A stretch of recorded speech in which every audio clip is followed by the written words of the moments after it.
mi Señor,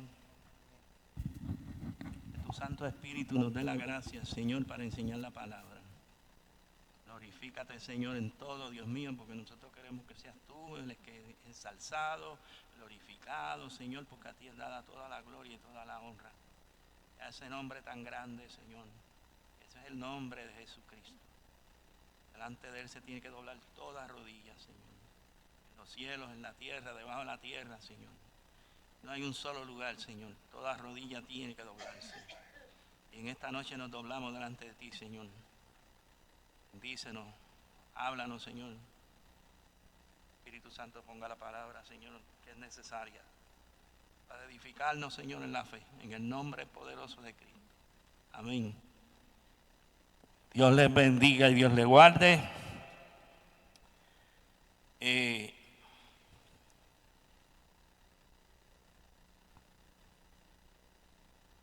Nosotros hemos estado hablando acerca de, yo lo que he estado haciendo es identificando algunos grupos en el libro de Apocalipsis. Y ya hemos identificado la iglesia. Sí, ya hemos identificado la iglesia. Ya hemos identificado los santos que salen de la tribulación. Y hoy vamos a ver otro grupo.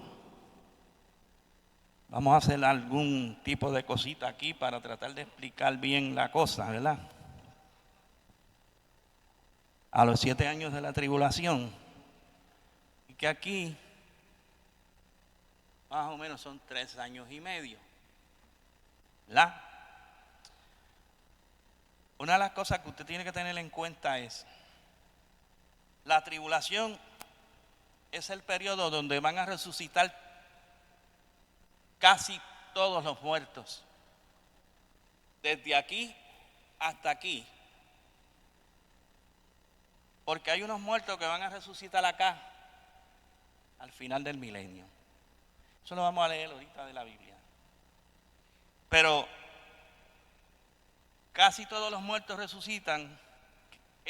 Aquí es que va a ocurrir lo que se llama la primera resurrección.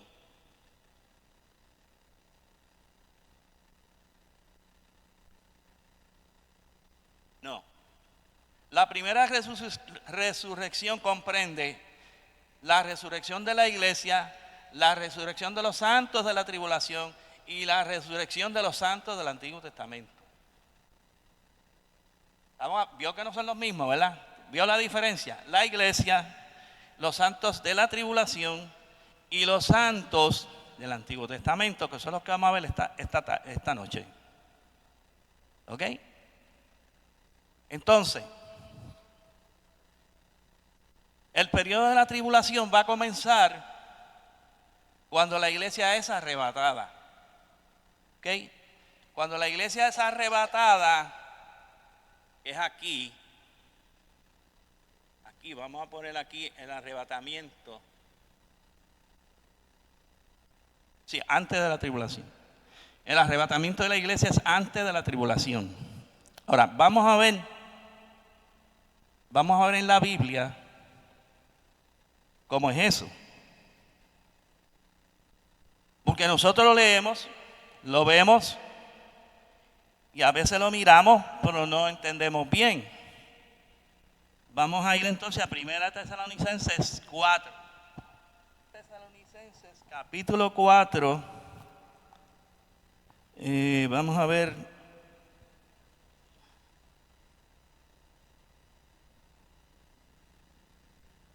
El verso 15 en adelante, para no coger todo ese pasaje completo.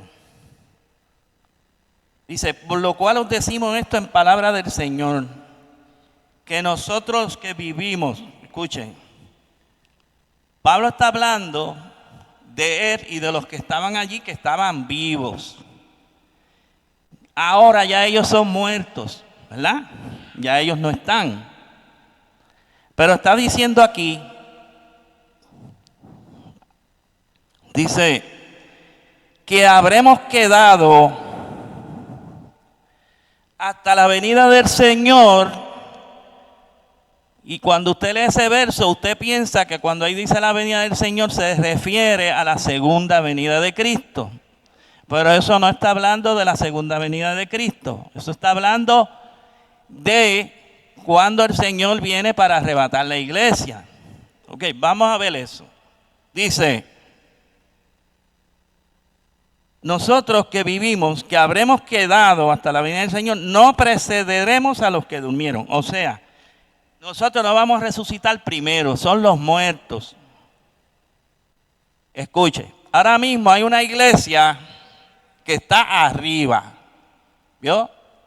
Son los santos que murieron. Ahí están los apóstoles, ahí están las Marías, ahí están toda esa gente que habían allí desde que Cristo muere y resucita hasta ahora. Todos los santos que han muerto en estos 20 siglos que han pasado, que alcanzaron la medida de la plenitud de Cristo, esos se van a levantar en el arrebatamiento. ¿Por qué yo le explico que han alcanzado la plenitud de Cristo? Porque los santos del Antiguo Testamento, ellos no alcanzaron la perfección que va a alcanzar la iglesia. Entonces a la gente eso le suena raro y le suena como que no quiero entender eso, no lo puedo ver, no lo puedo entender, no sé cómo es eso. Obviamente, le voy a explicar. Cuando el Señor hizo el nuevo pacto,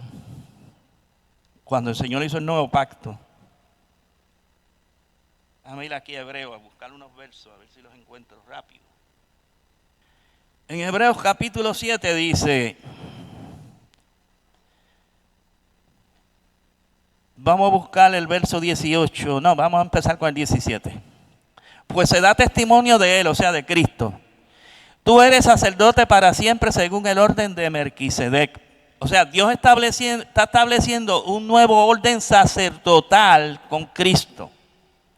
O sea, que Cristo es ungido como sacerdote para siempre, conforme a un orden nuevo que no es el orden de Aarón. ¿Verdad? Entonces dice, queda pues abrogado el mandamiento anterior. O sea, ¿cuál era el mandamiento anterior? La ley que era conforme al sacerdocio de ¿quién? De Aarón y sus hijos, ¿verdad? Ese sacerdocio fungió desde que Cristo, o sea, desde que el Señor le dio a los hijos de Israel en el monte Sinaí la ley y estableció un sacerdocio. Eso lo puede leer usted en el libro de Éxodo, en Levítico y otros lugares más donde habla de ese sacerdocio que Dios le dio a Aarón. Pero era un sacerdocio terrenal. Ahora aquí dice, queda pues abrogado el mandamiento anterior a causa de su debilidad e ineficacia. Mire esas dos palabras. Mire las dos palabras. ¿Debilidad y qué? Ineficacia. ¿Y qué significa debilidad? Que era débil. ¿Y qué significa ineficacia? Que no era eficaz. No funcionó. ¿Vio?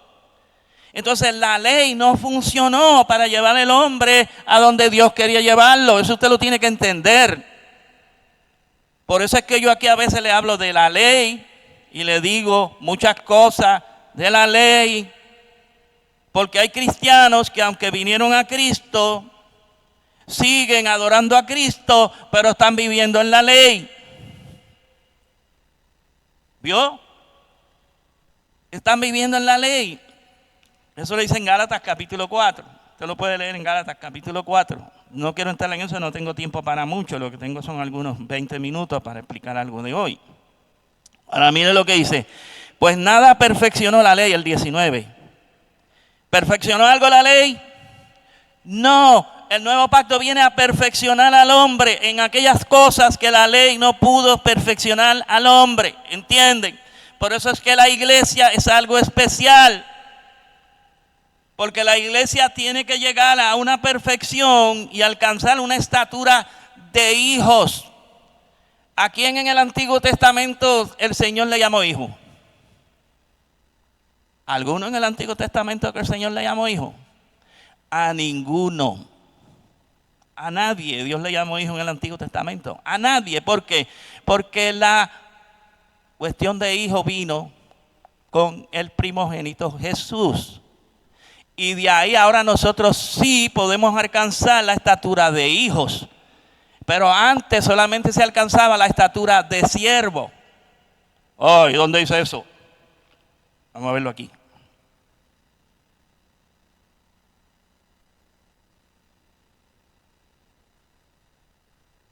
Y dice, Hebreos capítulo 3, verso 4. Porque toda casa es hecha por alguno, pero el que hizo todas las cosas es Dios. Y Moisés a la verdad fue fiel en toda la casa de Dios, ¿como qué? Como siervo, para testimonio de lo que se iba a decir.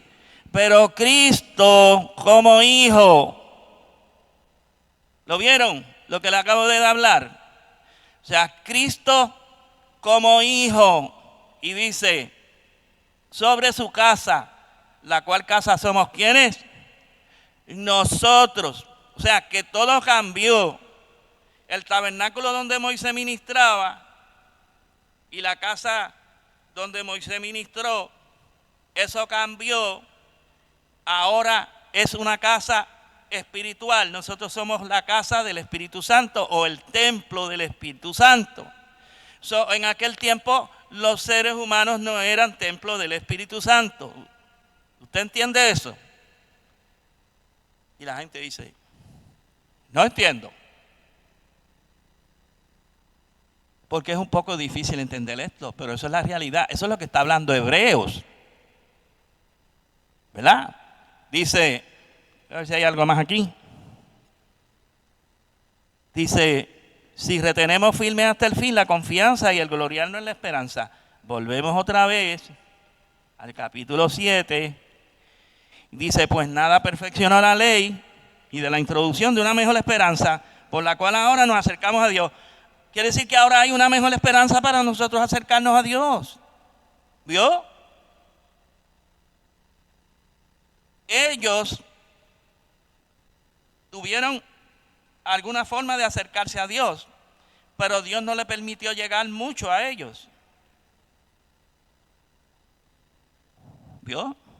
Pero a nosotros Dios nos hizo más cercanos que a ellos. ¿Por qué? Porque ahora Dios viene a morar dentro de nosotros, lo cual Dios no hizo nunca. ¿Vio? La Biblia dice que los santos del Antiguo Testamento tenían dentro de ellos el Espíritu de Cristo. Pero el Espíritu Santo del Padre, el Espíritu Santo de Dios, que es la tercera persona de la Trinidad, no había entrado jamás en ningún hombre. El Espíritu Santo nunca entró en ningún hombre hasta Pentecostés. Y eso, hay mucha gente que no lo entiende y hablan cosas. Pero la realidad es que el Espíritu Santo no entró en ningún hombre hasta Pentecostés. Vamos a ver unos versos para que usted vea eso. Porque es que la iglesia es algo especial. Vamos a ir a Ezequiel.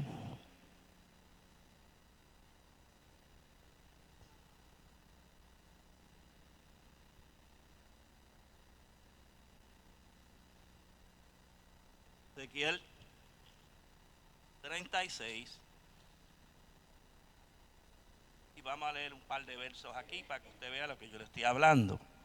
Ok, dice aquí, en el verso 25, vamos a leer del 25 hasta el 27, para que usted entienda esto. Esparciré sobre vosotros agua limpia, y seréis limpiados de todas vuestras inmundicias, y de todos vuestros ídolos os limpiaré. Escuche, en el Antiguo Testamento para usted recibir perdón por los pecados que usted cometía, usted tenía que matar un cordero. Y la Biblia dice que el pecado suyo era cubierto. No era limpiado, era cubierto. Pero ahora Dios está hablando aquí de una cosa diferente. Ahora Él dice, os limpiaré de toda vuestra inmundicia y de todos vuestros ídolos, y os daré un corazón nuevo.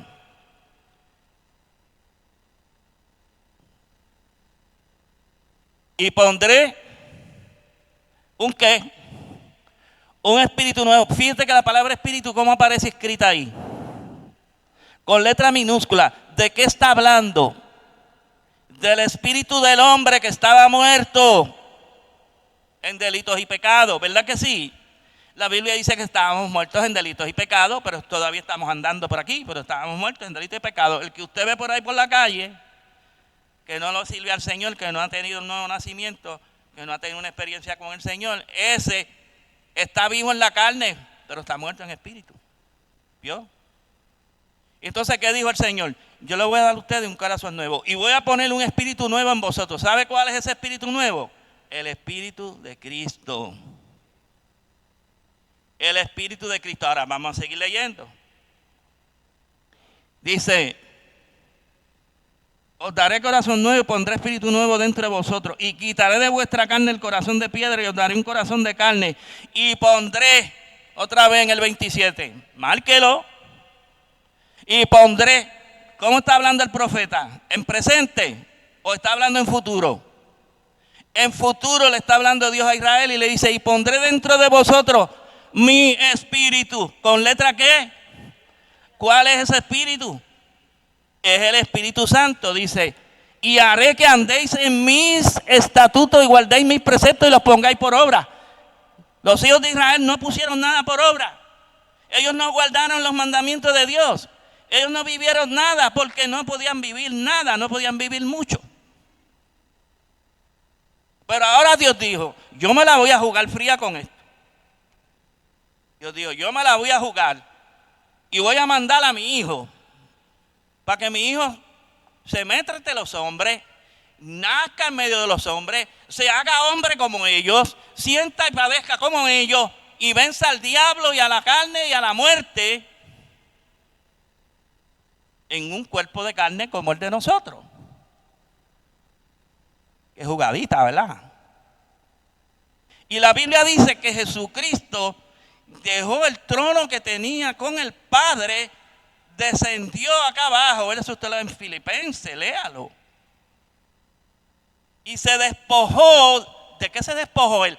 De la gloria que tenía arriba. Todo lo que él tenía, él le dijo al Padre: yo voy a ir, yo lo voy a hacer. Y soltó el trono que tenía ya con el Padre y se descendió hasta la tierra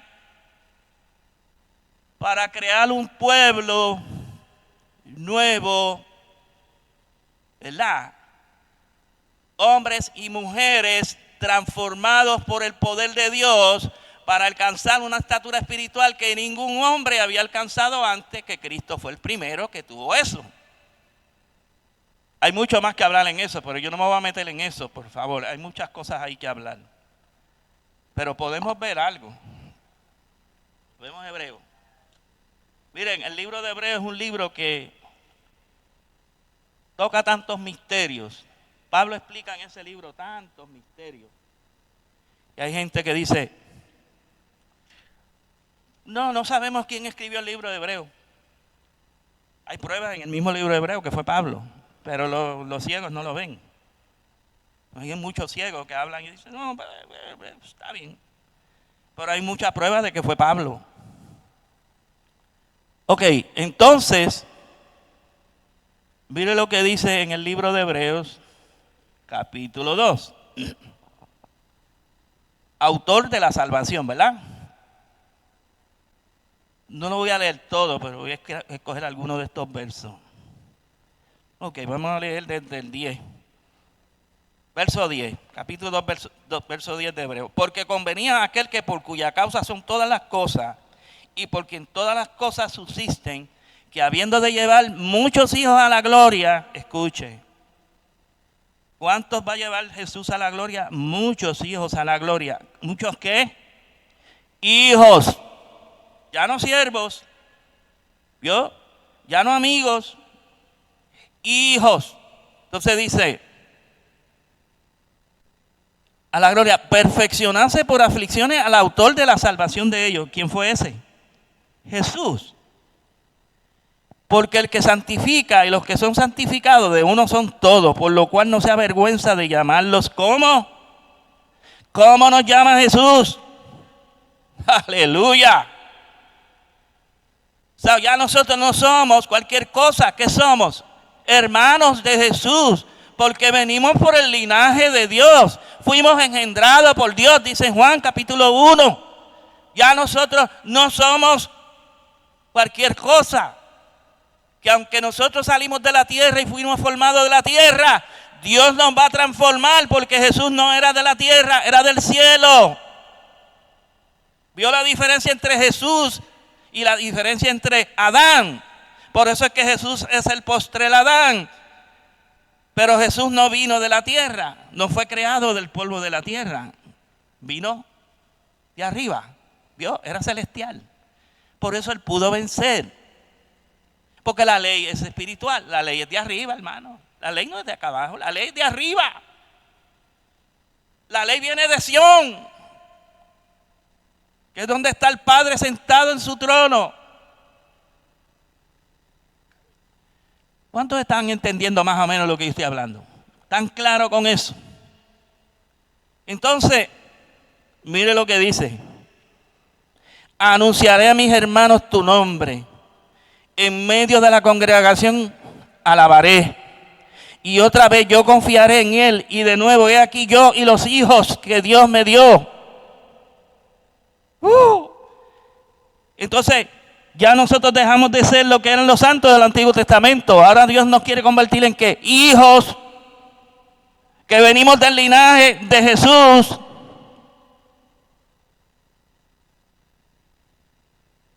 Y tenemos que llegar a alcanzar esa estatura para nosotros poder estar en el arrebatamiento de la iglesia. Por eso es que en Tesalonicenses dice, volvemos allá para seguir con lo que estábamos hablando, que rapidito, ¿verdad? Seguimos en Tesalonicenses, para explicar eso ahí, capítulo 4, dice, porque el Señor mismo dice que no precederemos a los que durmieron. O sea, nosotros no vamos a ser primero que ellos. Ellos van a resucitar primero. Escuche cómo es la cosa. Escuche cómo es la cosa. Todos los santos que están arriba, que murieron, que alcanzaron la perfección, que alcanzaron a llegar a la perfección que el Señor quiso hacer. Porque dice que perfeccionase por aflicción, ¿verdad? Jesús fue perfeccionado por aflicción. Y nosotros somos perfeccionados por aflicciones para alcanzar la estatura. ¿Entiende ahora? Pero cuando usted empieza a entender que las aflicciones son parte de nuestra vida para Dios perfeccionar nuestro carácter y sacar de nosotros toda la escoria que hay en nosotros, que mucha escoria hay, ¿verdad? Cuando usted lee Nehemías, que estaba reedificando el templo, las murallas de Jerusalén, perdón. ¿Qué dijo Nehemías? El escombro es mucho, pero los que trabajaban eran pocos. Entonces, hermano, hay mucho escombro en nosotros. Hay muchas cosas que Dios tiene que sacar. Hay mucho escombro ahí, mucha porquería, muchas cosas ahí. Y Dios tiene que transformarnos a la imagen. ¿Vio? Entonces dice, porque el Señor mismo con voz de mando, con voz de arcángel, con trompeta de Dios descenderá del cielo y los muertos en Cristo resucitarán. ¿Cuándo? Primero. Ok, ellos van a resucitar primero. Todos los que murieron hasta hoy, que alcanzaron la estatura de hijos, si el Señor viene hoy, se van a levantar. Los santos del Antiguo Testamento no se van a levantar junto con la iglesia, hello. Ni los santos de la tribulación se van a levantar con la iglesia, hello. Esto es para los que alcancen la estatura de la plenitud de Cristo. Eso lo dice en Efesios capítulo 4, léalo. Se dice, luego nosotros los que vivimos, los que hayamos quedado, seremos arrebatados juntamente con ellos en las nubes para recibir al Señor. ¿En dónde? ¿Dónde? pues entonces Jesús no va a descender a la tierra. Es allá arriba donde usted se va a encontrar con Él. O sea, nosotros vamos a subir a Él. Nosotros vamos a subir a Él. Escuche, nosotros vamos a ir y subimos a Él y nos encontramos allá en las nubes junto con los que ya resucitaron hace 20 siglos desde que se formó la iglesia en Jerusalén hasta este tiempo. Todos esos muertos que están ahí está Juan, ahí está Pablo, ahí están todos los apóstoles, ahí están las Marías, todas esas mujeres que anduvieron con Jesús, están ahí. Y cuando el Señor diga, cuando el Padre le diga al Hijo, ok, hijo, es hora de levantar la iglesia, el Señor va a descender hasta las nubes. Y nosotros vamos a subir, los que estamos vivos, miren lo que va a pasar. En un abrir y cerrar de ojos, nosotros vamos a hacer así. ¿Se acuerdan del monte de la transfiguración?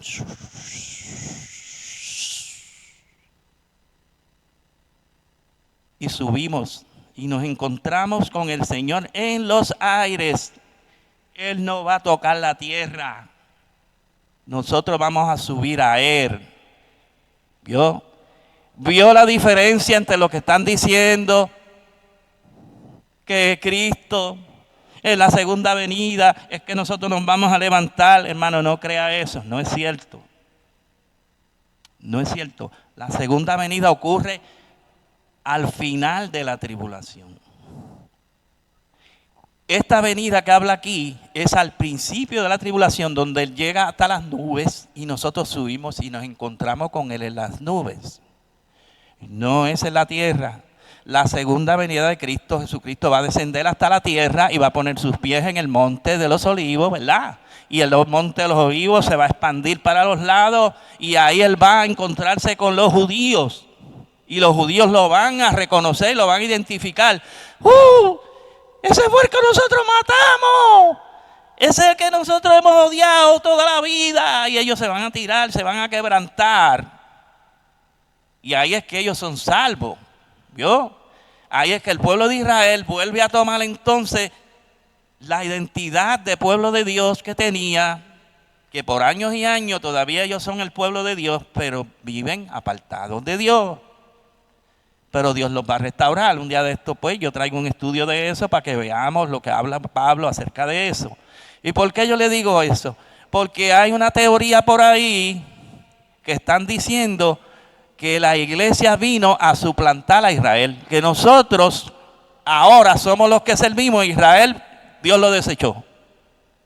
Dios lo desechó, pero es por un tiempo. En parte, dice la Biblia en Romanos, Dios lo desechó para que nosotros pudiéramos ser injertados como ramas dentro de Jesús, ¿verdad?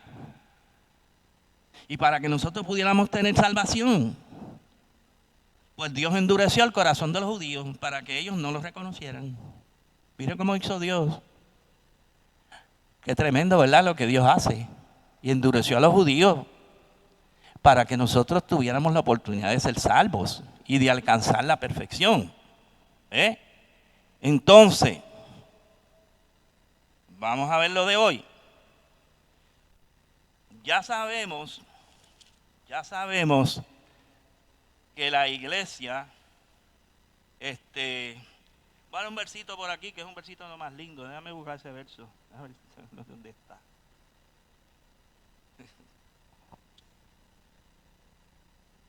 Lo apunté por ahí. Está en Cantares. Cantares capítulo 6, quiero que déjame ver.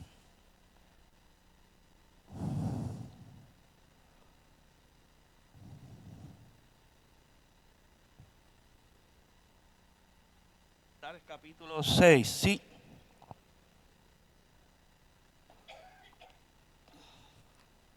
El verso 8 y 9. 60 son las reinas, 80 las concubinas y las doncellas sin número.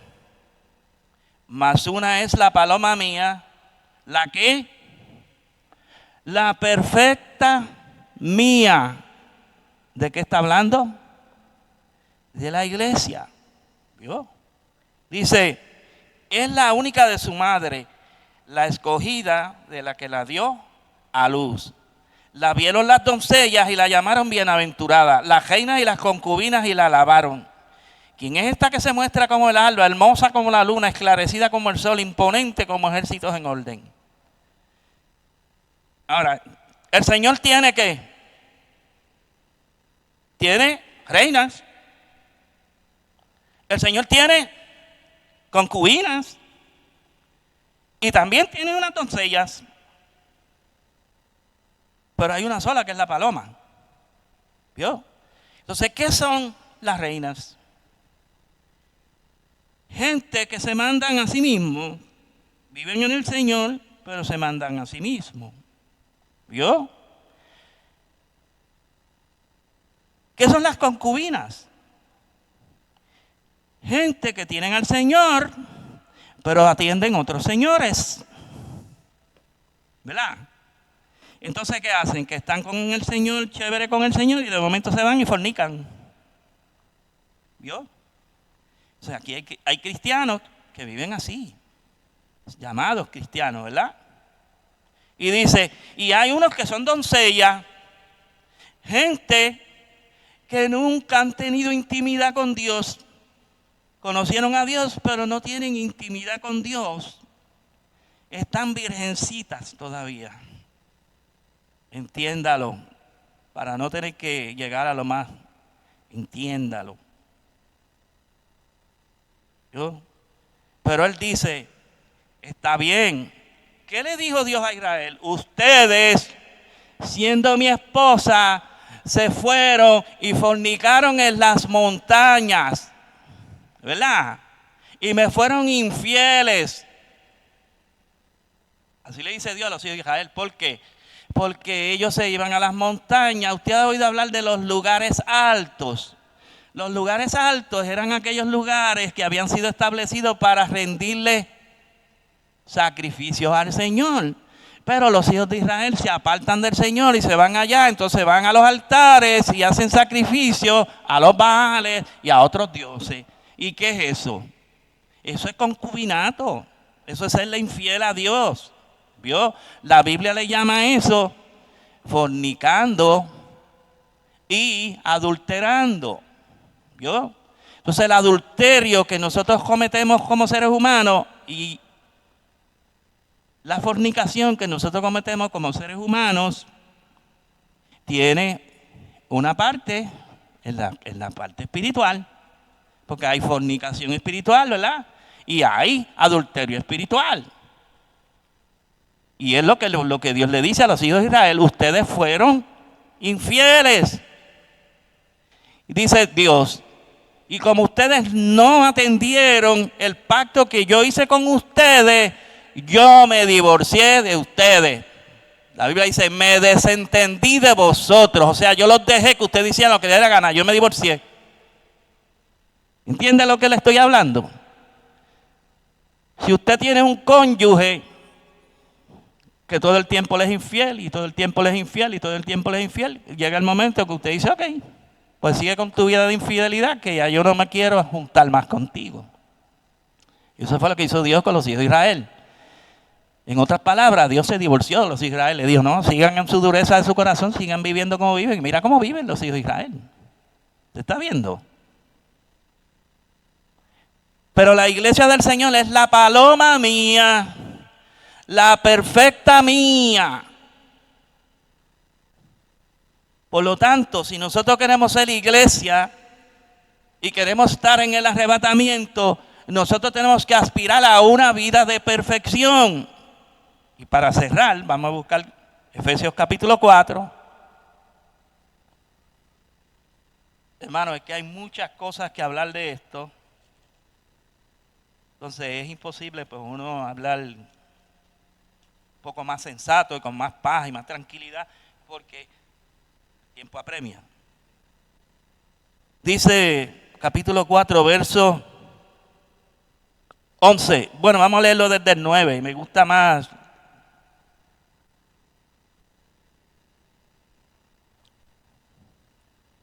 Vamos a leerlo desde el 8. Vamos a leerlo desde el 8. Por lo cual dice, subiendo a lo alto llevó cautiva la cautividad y dio dones a los hombres. Y eso de que subió, ¿qué es? Sino que también había descendido primero a las partes más bajas de la tierra. Y el que descendió es el mismo que también subió por encima de todos los cielos para llenarlo todo. Y él mismo, mire lo que hizo, constituyó a unos que, a otros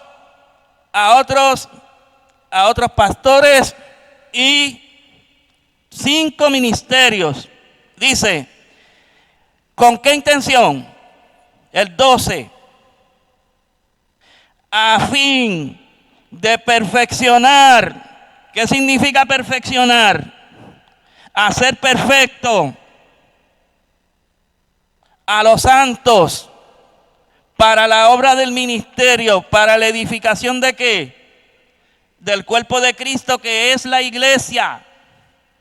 ¿Qué quiere Dios hacer con la iglesia? Perfeccionarla. Para eso Él estableció 5 ministerios en la iglesia que deben funcionar en la iglesia. Los dones espirituales, los ministerios, son para funcionar en la iglesia, para edificarnos a nosotros, para que nosotros podamos llegar a tener el carácter que Dios quiere que nosotros tengamos cuando venga el arrebatamiento. Usted dice, hasta que todos lleguemos, 13, a la unidad de la fe y del conocimiento del Hijo de Dios, aunque no voy a decir más nada hoy, con eso yo me voy a callar, a un varón perfecto, a la medida de la estatura de la plenitud de Cristo. ¿Con quién yo me tengo que medir? ¿Entiende? ¿Entendieron eso? ¿Entendieron por qué la iglesia es algo distinto a lo que han dicho mucha gente? La iglesia no es lo que la gente dice. No, que el ladrón que murió en la cruz, han hecho del ladrón que murió en la cruz una doctrina que han ido desde una cosa hasta la otra con el ladrón que murió en la cruz. Mire, el ladrón que murió en la cruz no fue perfeccionado. El ladrón que murió en la cruz no murió a sus caprichos y deseos. El ladrón que murió en la cruz no fue bautizado en agua. El ladrón que murió en la cruz no recibió el bautismo del Espíritu Santo, ni tampoco perfeccionó su vida. El ladrón fue un ladrón que se arrepintió. Eso fue lo único que tuvo el ladrón que murió en la cruz. La gente que dice, no, que el ladrón que murió en la cruz. El ladrón que murió en la cruz es igual que Pablo, es igual que... Hermano, por favor. Sí, claro que tuvo la misericordia de Dios. ¿Cómo no va a tener la misericordia de Dios? Como muchos de nosotros hemos tenido la misericordia de Dios. Y algunos van a tener, solamente van a ser salvos por la mera misericordia de Dios, porque ni siquiera eso van a tener. Estoy hablando muy fuerte, ¿verdad que estoy hablando cosas fuertes hoy? Pero está ahí. Entonces dice, para que ya no seamos niños fluctuantes llevados por doquiera de todo viento de doctrina, por estratagemas de hombres que para engañar emplean con astucia las artimañas del error. Miren, se ha levantado una de ladrones espirituales que le están robando a montones de personas aún su alma, predicando evangelios torcidos que nada tienen que ver con la voluntad de Dios. Y hay gente que usted los ve, que pelean hasta defender a esa gente, que lo que están es arrastrando a los cristianos a perder hasta su alma. ¿Por qué? Porque han hecho la iglesia un mercado. La iglesia la han convertido en un mercado. El evangelio se ha convertido en un mercado.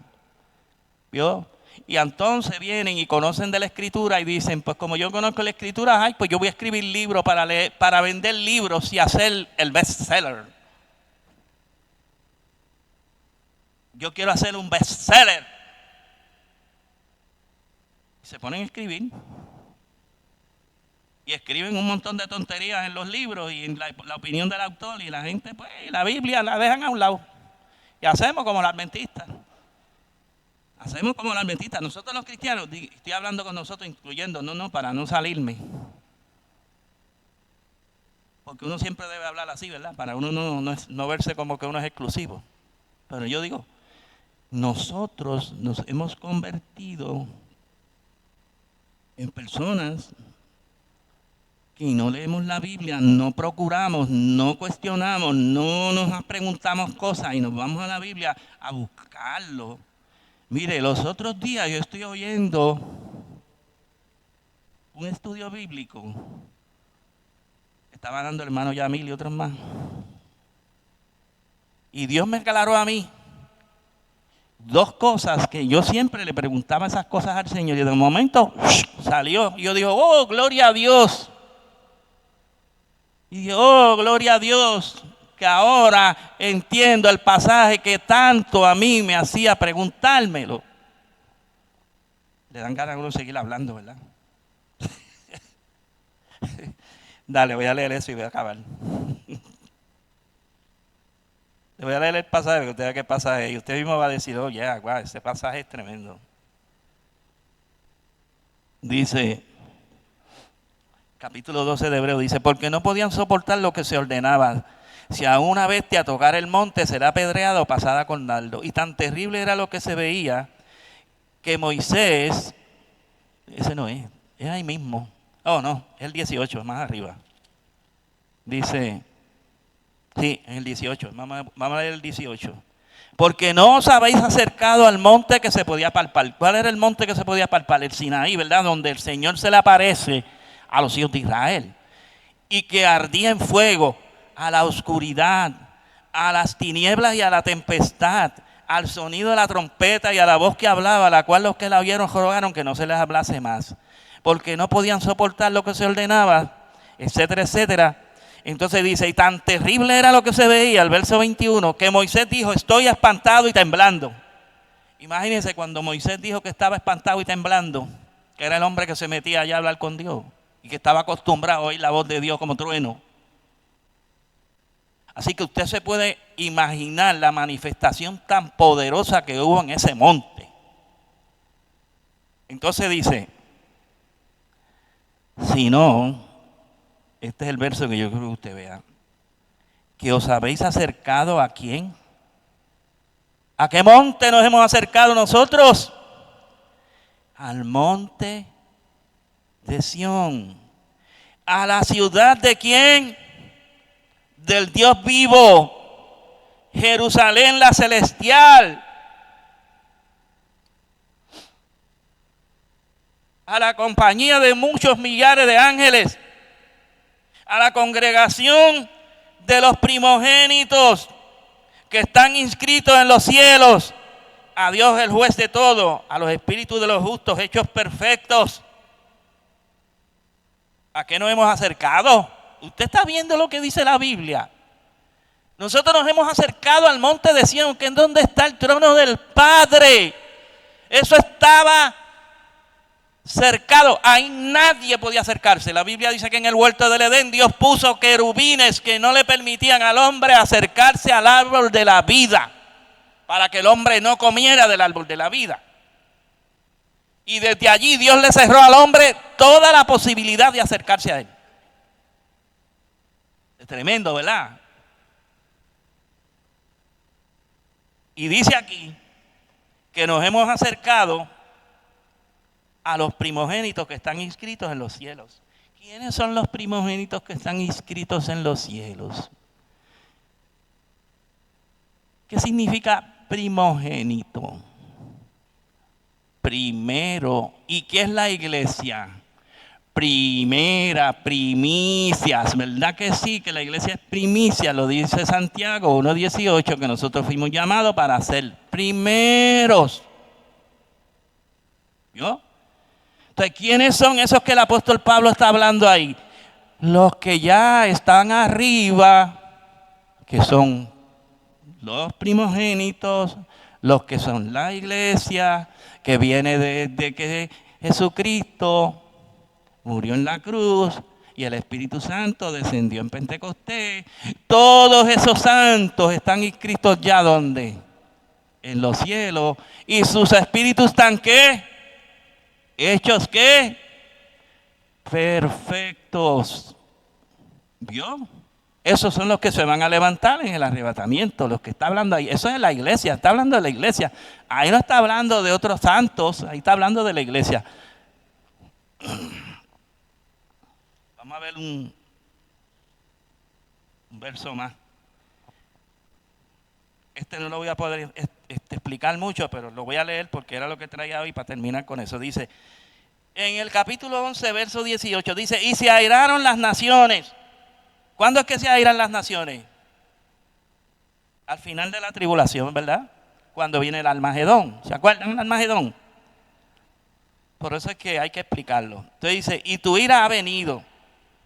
¿Cuándo es que viene la ira del Señor? Cuando el Señor desciende en Armagedón, que masacra a las naciones, capítulo 19 de Apocalipsis, que viene en el caballo blanco, la iglesia viene con él y va a masacrar a las naciones. Dice, y el tiempo de juzgar a los muertos y de dar el galardón a tus siervos. ¿Quiénes? Mire a quién le van a dar el galardón ahí. A los profetas, a los santos y a los que temen tu nombre, a los pequeños y a los grandes, y de destruir a los que destruyen la tierra. O sea que ahí van a resucitar quienes, los profetas del Antiguo Testamento se van a levantar ahí. Y cuando la Biblia habla de los santos, se refiere a los santos del Antiguo Testamento. ¿Vio? Esos son los que van a resucitar al final de la tribulación. Y eso ocurre en la séptima trompeta. Ok, son 7 sellos, 7 trompetas y 7 copas. Dios les bendiga. Hay gente que no puede esperar un poquito más, ¿verdad? Se le hace un poquito difícil a la gente esperar un poquito más. Pero yo le voy a ser bien honesto. A mí cuando es palabra de Dios y es buena, a mí el hambre se me va. Se me quita el hambre. Yo me puedo sentar ahí, si hay una persona hablando y está hablando cosas que yo encuentro que son interesantes y buenas, yo no me muevo. ¿Por qué? Porque Cristo dijo que esta es la verdadera, ¿qué? La verdadera comida. ¿Vio? Padre, gracias te damos en esta noche y glorificamos tu nombre, Padre. Gracias, Señor, por darnos la palabra para hoy. Y te pido, mi Dios, que en la próxima lección podamos explicar lo que nos quedamos para que cada día haya más entendimiento, Señor, y los hermanos, acerca de estos sucesos y de estas cosas que acontecerán. En el nombre precioso de Jesucristo, yo te lo pido, mi Señor. Gracias al hermano que se esfuerza por traer la comida para que la gente coma. Yo le doy las gracias también porque así permite que alguna gente se acerquen aquí y que vengan, ¿verdad? Y compartan. Así que Dios les bendiga en esta noche.